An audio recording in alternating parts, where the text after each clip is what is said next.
One sleeper, one breakout, one bust, all from the NFC West, now on FFT and 5. What's up, everybody? We're going west, young man. We're going to the NFC West to find sleepers, breakouts, and busts. I'm Dave Richard with Dan Schneier. Dan, give me a sleeper from one of the four NFC West teams. Okay, we're starting with sleeper, and my sleeper for this year at the NFC West is Elijah Mitchell, running back, San Francisco 49ers. He's a player who I'm going to end up with on a lot of teams for a multitude of reasons. I feel like a big reason why the 49ers went away from more of a, I don't want to call it rotation, but more of a Christian McCaffrey, you're not the absolute workhorse every single game, is because they didn't trust the running backs behind him, because a player like Elijah Mitchell was injured. Because when Elijah Mitchell was healthy, he was a phenomenal running back on a per snap basis. True. And no offense to Jordan Mason and the guys that were behind Christian McCaffrey last year, they just weren't those guys. And they didn't have the same familiarity with the system. They didn't run behind that zone blocking scheme as well as Mitchell does. So now I get Mitchell here this year on a lot of my teams. And worst case scenario, I think he's going to work into and have a little bit of a role, especially when the 49ers are ahead big in games, be one of those like surprise flexes. But best case scenario is he's playing behind a running back who we used to consider one of the most injury prone players in fantasy, who's been pretty healthy as of late, but is getting older and playing the running back position. So to me, he's one of the best sleepers in all of fantasy this year. I don't want to put this bad juju out into the world.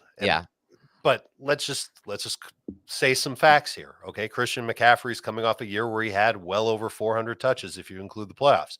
The last time that happened to him, he had those 2 straight years where injuries just hampered him and annoyed fantasy managers and made him a bust. So this year, I know that McCaffrey is going to be an early round 1 pick. He's probably going to be the 101 in all 1 QB leagues. Getting Elijah Mitchell with a round 9 pick before anybody else wakes up and thinks about taking him, probably a good idea. It's interesting that you call him as a sleeper, though. I'm on the same team, just a different position. Brock Purdy's going way late in drafts. And this is a dude like minimum 20 fantasy points every week. We know the 49ers already have one of the great receiving cores in the NFL. They added Ricky Pearsall to it. So now they've got a third option that can help produce numbers for Brock Purdy. I don't mind. I don't have a great strategy really when it comes to quarterback, other than I'm looking for kind of a steal. Okay. Last year it was like, I want a fair value. Not anymore. Now I want a steal. And Brock Purdy is going to end up being a steal if I'm getting him in the double-digit rounds. Is that where his ADP is right now? It's pretty close to there. So I think Brock Purdy is an awesome sleeper just based on ADP.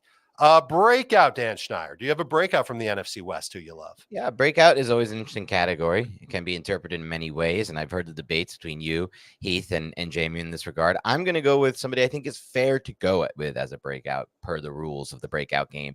Trey Benson is my breakout, rookie Trey Benson. So obviously things need to happen for him to break out. Number one being James Conner, an injury-prone running back, needs to get hurt for, I wouldn't say a significant period of time. I think it could be as short as one of his like 2 to 4 week injuries that he's been known to have, 4 to 6 week injuries. And then if Benson gets on the field and is the back I think he can be, I don't think he ever cedes that role back to Conner, because this is a running back, Trey Benson, who 2 years ago in college football broke Pro Football Focus's record for the best forced missed tackle rate in the history of college football, beating out guys like Travis Etienne and Bijan Robinson, 2 of the best forced missed tackle breakers in college football. And that is the stat that is most sticky, translating from college to the NFL as far as what advanced stat predicts breakouts, and it's forced missed tackle rate, in addition to yards after contact per attempt. Those are the 2.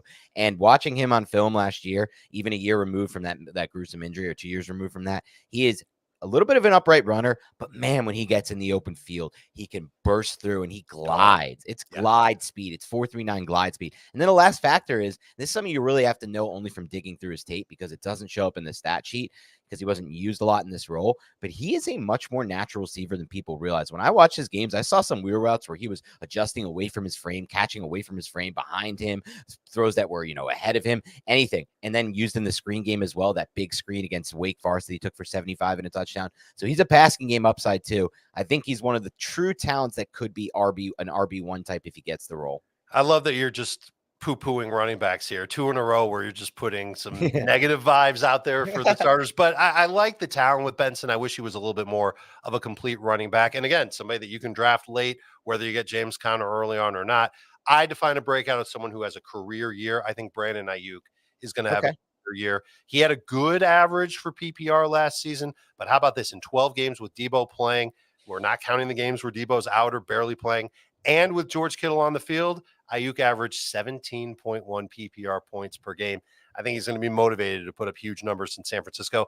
I think the Niners would be smart to use him a lot. Why not get him involved? He is their most explosive wide receiver. He wants to be paid like a number one wide receiver, go out and play like a number one wide receiver. And that means he could be a fantasy number one wide receiver. I think he does have upside to finish as a top 10 fantasy wide receiver. So that would be my breakout. My bust, this is based on ADP. This is going to ruffle some feathers, but I think Trey McBride is being drafted just a little too high. I think everybody's expecting that target volume to be right back in that 8 per game range. I think it's going to be closer to 6.5.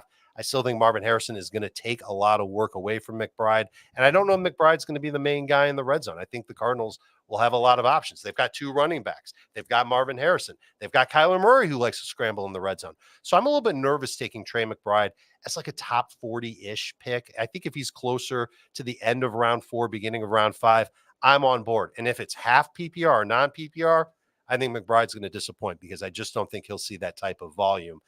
What do you see as a bust in the NFC West, Dan? Or who do you got? My guy. It's Trey McBride. He's been on my bust list all. The biggest Mm. issue for me with McBride is when I watch this tape, a lot of his best plays were NFL plays, I call them. So they're him catching away from his frame, going over the middle, making a tough catch. Great. It was 12 yards. That's 1.5 points in fantasy. If it's or 1.7 if it's half PPR, 1.2 if it's regular standard. And the red zone, just 3 touchdowns. I think the offense could evolve and it won't be as target heavy and funneled through McBride with Harrison in the mix. The run game could also get better with Trey Benson, who can also play in the. I just don't see the role carrying over year to year. I don't see a lot of explosiveness in his game or red zone prowess. And that to me is not worth a top 50, top 40 pick. And that ADP just keeps going up and up and up. There's a lot of smart people, and we're going to be against a lot of smart people here, Heath. Sure. I mean, not Dave, because Heath is one of them. And Heath was really high on McBride, and he called him the best value in any position.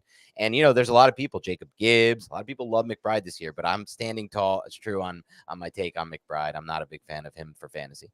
On Monday's main show, we went over our 5 observations from fans-only mock drafts. On Tuesday's show, players were worried about being wrong about. Okay. Think about that for a few seconds, and then listen to the episode on Tuesday.